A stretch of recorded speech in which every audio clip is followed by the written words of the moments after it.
नमस्कार दोस्तों, मैं निकेंद्र आपका स्वागत करता हूं अपने YouTube चैनल पर। आज की वीडियो में हम बात करेंगे BHIC 131 के सोल्ड क्वेश्चन पेपर को लेकर के। यदि आप हमारे चैनल पर नए हैं तो आप हमारे चैनल को सब्सक्राइब करें और बेल आइकन का बटन दबाना ना भूलें, ताकि इग्नू से रिलेटेड सभी नोटिफिकेशन की जानकारी आप तक जल्द से जल्द पहुंच सके। और अधिक जानकारी के लिए आप हमारी वेबसाइट a2zignu.in पर भी विजिट कर सकते हैं, जहां पर आपको इग्नू से related project, solved assignment, handwritten assignment और स्टडी नोट्स के बारे में जानकारी प्राप्त होगी। तो दोस्तों, आज की वीडियो में हम बात करेंगे BHIC 131 के बारे में, जो कि प्राचीन काल से भारत का इतिहास 300 ईस्वी तक है।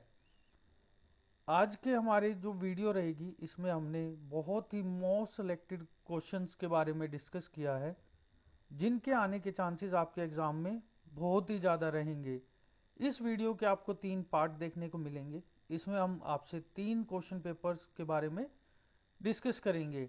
ये तीनों क्वेश्चन पेपर हमारे स्पेशलिस्ट द्वारा एनालाइज करके बनाए जाते हैं, जिसमें आपको लगभग क्वेश्चन पेपर देखने को मिल जाएगा। यह क्वेश्चन पेपर जो अभी जून में बच्चे एग्ज़ाम देंगे, उनके लिए काफ़ी फायदेमंद रहेगा। अगर आपके भी जून में एग्ज़ाम है तो आप इस वीडियो को देख सकते हैं और इस वीडियो को देख करके अपने नोट्स बना सकते हैं, या आप इसके वीडियो को देखते देखते लिख कर सकते हैं, याद कर सकते हैं। अगर इसके बाद भी आपके कोई क्वायरीज रह जाती हैं तो आप हमारे स्क्रीन पर दिए गए नंबर पर कॉन्टैक्ट कर सकते हैं। हमारी टीम द्वारा फ्री ऑफ कॉस्ट आपकी सहायता की जाएगी। तो आइए दोस्तों, वीडियो को शुरू करते हैं और बात करते हैं BHIC 131 के बारे में, जिसमें आपको पहले नोटिफिकेशन देखने को मिलेगी कि यह क्वेश्चन पेपर आपका 3 घंटे का रहेगा। यह 100 मार्क्स का क्वेश्चन है और इसमें आपको 10 प्रश्न दिए जाते हैं, जिसमें से आपको 5 प्रश्नों का उत्तर देना होता है। अब हम बात करेंगे इसके पहले प्रश्न की, जो कि रहेगा भारत के अतीत को जानने के लिए विभिन्न स्रोतों पर चर्चा करें। कुछ इस तरीके से आपको इसका पहला प्रश्न देखने को मिलेगा, जिसमें आपको इसका आंसर देखने को मिलेगा। भारत के अतीत के बारे में जानने के लिए विभिन्न स्रोत उपलब्ध हैं। भारत के प्रासंगिक स्रोतों का अध्ययन अभिलेख शास्त्र, मुद्रा शास्त्र, पुरातत्व शास्त्र और साहित्यिक ग्रंथों के शीर्षकों के अंतर्गत किया जाता है। ये स्रोत अपने अपने तरीके से उपयोगी हैं। इनमें से इतिहासकारों ने अभिलेखीय स्रोतों का सबसे प्रमाणिक साधन माना है। अभिलेख वे अभिलेख हैं जो अधिकतर पत्थर की पट्टियों, धातुओं की प्लेटों, स्तंभों, गुफाओं की दीवारों आदि पर पाए जाते हैं। अशोक के शिलालेख, समुद्रगुप्त और रुद्रदमन एक के स्तंभ धार्मिक और प्राथमिक दृष्टिकोण से उल्लेखनीय है। इसके अलावा दिल्ली और बरहमपुर में पाए गए शिलालेख द्विभाषी प्रकृति के हैं और क्षेत्रों में भाषाओं की स्थिति पर प्रकाश डालते हैं। हमारे पास पट्टुदुकोट्टाई में पाए गए संगीत नियमों से संबंधित शिलालेख और चित्तौड़गढ़ की मीनार पर वास्तुकला पर ग्रंथ भी हैं, जिन्हें विशेष श्रेणी में रखा जा सकता है। इसके अलावा मेंटर का प्लेट, गोरखपुर जिले से सोहगोरा का प्लेट, महेंद्र वर्तमान के एलहोल शिलालेख, चोल के उत्तरामेर शिलालेख व्यापारकारों और प्राशंसिक अवधि की सिक्का प्रणाली की स्थिति के बारे में जानने के लिए सबसे अच्छे स्रोत हैं। कारण के सिक्कों का व्यापक प्रचलन वीर राजाओं की सीमा निर्धारित करने में मदद करता है। एक यह तथ्य है कि ये शिलालेख अतीत में जिए गए जीवन और समाज को, अर्थव्यवस्था की प्रकृति के बारे में जानने के लिए बहुउल्लेखनीय हैं। इसके बाद हम बात करेंगे इसके अगले पैराग्राफ की, जो कि है पुरालेख के अलावा मुद्रा शास्त्र भी प्राचीन भारत में प्रचलित समाज के पुनर्निर्मित के लिए विश्वसनीय स्रोत हैं। देश के विभिन्न भागों में सोने, चांदी, तांबे और विभिन्न प्रकार के सिक्के पाए जाते हैं। साम्राज्य में आर्थिक स्थिति को सिक्कों के माध्यम से बेहतर ढंग से व्यक्त किया जाता है। सिक्कों में मूल्यवान धातु की उच्च मात्रा की उपस्थिति निसंदेह राज्य की समृद्धि को दर्शाती है। इसके अलावा इन सिक्कों पर कुछ विशेष चेहरे उकरे गए हैं। कभी कभी इन सिक्कों पर संबंधित काल के शासकों को भी व्यक्त किया जाता है। इसलिए कालानुमेरिक मुद्दों को सुलझाने में सिक्के बहुत मददगार होते हैं। इसके अलावा सिक्कों का व्यापक प्रचलन से हमें देशी शासकों और दूर दराज के देशों के बीच संबंधों का पता लगा सकते हैं। उदाहरण के लिए रोमन के सिक्कों की उपस्थिति इस तथ्य की ओर इशारा करती है कि भारत महान रोमन राज्य के साथ व्यापारिक संबंध था, इसीलिए सिक्कों का मूल्य कम नहीं आंका जा सकता। अतीत के भौतिक अवशेषों में कई कहानियां हैं। हम इन अवशेषों का अध्ययन इतिहास का एक विशेष शाखा के अंतर्गत करते हैं जिसे पुरातत्व कहा जाता है। इतिहास की यह शाखा, जिसे विज्ञान माना जाता है, ऐतिहासिक इमारतों, स्मारकों और अन्य चीजों के अवशेषों पर ध्यान केंद्रित करती है जिन्हें उस काल के लोग परिचित थे। इसके अलावा बर्तन, मिट्टी के बर्तन, मोहरें, कंकाल के अवशेष भारत के प्राचीन समाज का पुनर्निर्मित के लिए निर्बाध मूल्य है। पुरातत्वियों की कुदाल ने प्राचीन समाज से संबंधित कई तथ्य को खोद निकाला है। भारत और विदेशों में खुदाई के लिए स्मारकों में समानता है हमें मिलती है, उनसे निश्चित रूप से इन दोनों देशों के बीच एक मजबूत संबंध स्थापित किया जाता है। अंततः और एलोरा की चट्टान को काट कर बनाए गए मंदिर पुरातत्व के बेहतरीन नमूने हैं। तो कुछ इस तरीके से आपको इसके बारे में लिखना होगा। अब हम बात करेंगे इसके नेक्स्ट पैराग्राफ की, जो कि है भारत के प्राचीन साहित्य का कुछ महत्व है और यह प्राचीन समाज पर बहुत प्रकाश डालता है। हमारा प्राचीन साहित्य निश्चित रूप से अनुभवों और पूजा के नियमों का भंडार है। वेद, ब्राह्मण, यरिका, उपनिषद, महाकाव्य, रामायण और महाभारत, ब्रह्मास्त्र पुराण हमारे प्राचीन साहित्य का हिस्सा हैं। इसके अलावा हम जैन और बौद्ध साहित्य से प्राचीन समाज के कई तथ्य सीख सकते हैं। भाषा के दृष्टिकोण से हमारा प्राचीन बौद्ध साहित्य से प्राचीन समाज की कई साहित्य बहुत उल्लेखनीय है, क्योंकि वे संस्कृति, पाली और प्रकृति की लोकप्रियता को बेहतर ढंग से व्यक्त करते हैं। तो कुछ इस तरीके से आपको इसमें 20 नंबर का पहला क्वेश्चन देखने को मिलेगा। यह क्वेश्चन आप अपनी मोबाइल की स्क्रीन से या लैपटॉप की स्क्रीन से देख करके लिख सकते हैं, या आप इसको अपने नोट्स में भी कन्वर्ट कर सकते हैं। अब हम बात करेंगे इसके दूसरे इंपॉर्टेंट क्वेश्चन की, जो कि है शिकार भटकने वाले समाजों की सामाजिक रचनाओं पर चर्चा करें। इसका उत्तर रहेगा शिकार संग्रह। भटकने या संग्रह, ये दोनों एक ही शब्द हैं। अब हम बात करें शिकार संग्रह करने वाले समाजों का पुरातात्विक सदस्यों के अलावा हमें मानव शास्त्रीय और निर्वंश विज्ञान स्रोतों से भी उनके बारे में बहुत अच्छी जानकारी मिलती है। जीवन के शिकार संग्रह चरण में पाए जाने वाले समाज की प्रकृति के संबंध में एलमन सर्विस और मार्शल डी सालियंस ने बताया है कि शिकार संग्रह करने वाले समाजों ने सामाजिक संगठन के बैंड स्तर को प्रस्तुत किया है। इसके अलावा उन्होंने व्यक्त किया है कि सामाजिक संरचना का बैंड स्तर आमतौर पर 20-25 लोगों से मिलकर बने हुए छोटे समूह का प्रतीक था। इसमें कोई संदेह नहीं है कि ऐसे समाज में परिवार उत्पादन की सबसे महत्वपूर्ण इकाई है। इसके अलावा परिवार ने संग्रह, मछली पकड़ना, चारा इकट्ठा करना आदि गतिविधियां की होंगी। केवल बड़े शिकार के लिए अलग अलग समूह के पुरुषों के समूह की आवश्यकता होती है। साथ ही हमें यह भूल जाना चाहिए कि ऐसे समूह की सदस्यता स्थायी नहीं होगी। इसका मतलब है कि प्रत्येक नए बड़े शिकार के लिए नए समूह बनाए गए होंगे। इसके बाद इसमें आपको अगला पैराग्राफ देखने को मिलेगा। शिकार संग्रह करने वाले समाजों के लिए जीविका का मुख्य स्रोत जंगली पौधे और जानवर थे, क्योंकि महिलाएं ज्यादातर जंगली पौधों से मिलने वाला भोजन इकट्ठा करने में लगी रहती थी और आधुनिक विज्ञानों का मानना है कि ऐसे समाजों के लिए भोजन का एक बड़ा हिस्सा जानवरों की बजाय जंगली पौधों से मिलता था। इसलिए वे सोचते थे कि समूह स्तर पर समाज को संग्रह शिकारी कहना बेहतर होगा। इसके अलावा यह एक तथ्य है कि जो कुछ भी इकट्ठा किया गया और शिकार किया गया वह शुरुआती मनुष्य की जरूरत के हिसाब से और इसे वही खा लिया गया, क्योंकि भोजन को संग्रहित करने की कोई संभावना नहीं थी। इसके अलावा ऐसा समूह हमेशा पौधों और जानवरों की तलाश में एक जगह से दूसरी जगह जाता रहता था। शिकार संग्रह करने वाले समाजों की निरंतर आवाजाही ने उन्हें छोटे आकार के परिवारों में बनाए रखने में मदद की। समतावादी विशेषता निश्चित रूप से समाज के बैंड स्तर पर हावी है, क्योंकि परिवार और संबंधित परिवारों का समूह ऐसे समाजों की उल्लेखना सामाजिक इकाइयां हैं।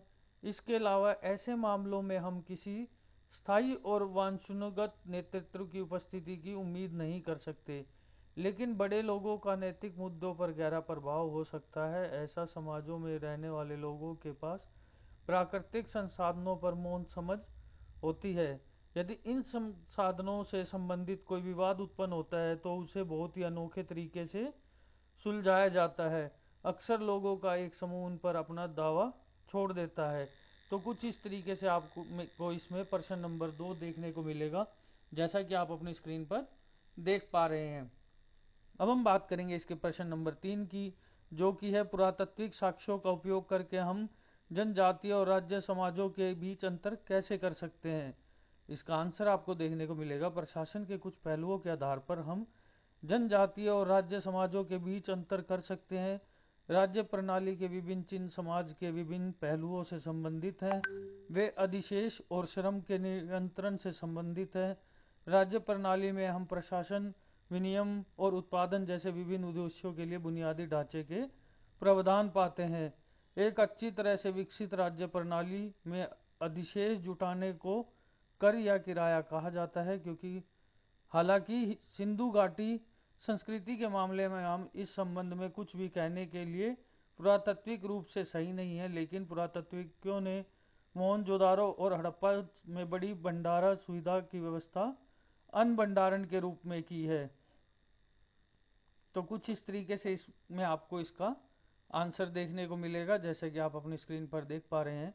इसके बाद हम बात करेंगे इसके नेक्स्ट पेज की, जो कि है मोहनजोदारो और हड़प्पा में जल निकासी प्रणाली अच्छी तरह से विकसित थी। सिंधु संस्कृति में एक अच्छी जल निकासी प्रणाली के जाल के निर्माण के लिए बड़े पैमाने पर मजदूरों को जुटाना पड़ा था। हम यह भी जानते हैं कि मोहनजोदारो और हड़प्पा की सड़कें अच्छी तरह से बनी हुई थी, यहाँ भी मजदूरों की सेवा की आवश्यकता थी। हालांकि भट्ठी स्थल पर बड़ी संख्या में मजदूर की आवश्यकता थी, जहां लाखों ईंटें तैयार की जाती थी।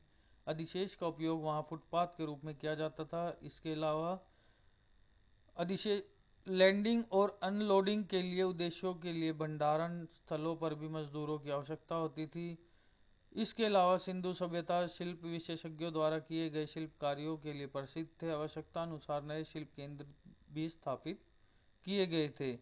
तो कुछ इस तरीके से आपको इसके बारे में देखने को मिलेगा। अब हम बात करते हैं इसके प्रश्न नंबर 4 की, हड़प्पा सभ्यता पर संक्षिप्त टिप्पणी लिखिए। इसका आंसर रहेगा, हड़प्पा सभ्यता तमाम पाषाण काल की है। सर जॉन मार्शल के अनुसार सिंधु घाटी सभ्यता का समय 3250 ईसा पूर्व से 2750 ईसा पूर्व के बीच का माना जाता है। भारत में सबसे पहले लोग 40,000 ईसा पूर्व के आसपास अफ्रीका से आए थे। पहले वे शिकारी और संग्राहक थे, जैसे उस समय दुनिया भर के अन्य लोग थे, लेकिन लगभग 4000 ईसा पूर्व तक इन लोगों ने खेती करना शुरू कर दिया और 2500 ईसा पूर्व तक वे सिंध नदी घाटी में बस गए, जहां शहरों में रहने लगे और अपने खेतों को पानी देने के लिए सिंचाई का इस्तेमाल करने लगे। यह पश्चिमी एशिया की तुलना में थोड़ा बाद में हुआ, शायद इसीलिए क्योंकि उस समय भारत पश्चिम एशिया जितना भीड़ भाड़ वाला नहीं था। बहुत से लोग सोचते थे कि उन्होंने खेती करना और फिर शहर बनाना इसलिए शुरू किया क्योंकि धीरे धीरे तापमान बढ़ने की वजह से पानी मिलना मुश्किल हो रहा था और हर साल खाने के लिए जंगली पौधे मिलना मुश्किल हो रहा था। इसलिए हर साल ज्यादा से ज्यादा लोग सिंधु नदी घाटी में चले गए, जहां अभी भी बहुत पानी था। तो कुछ इस तरीके से आपको इसका आंसर देखने को मिलेगा।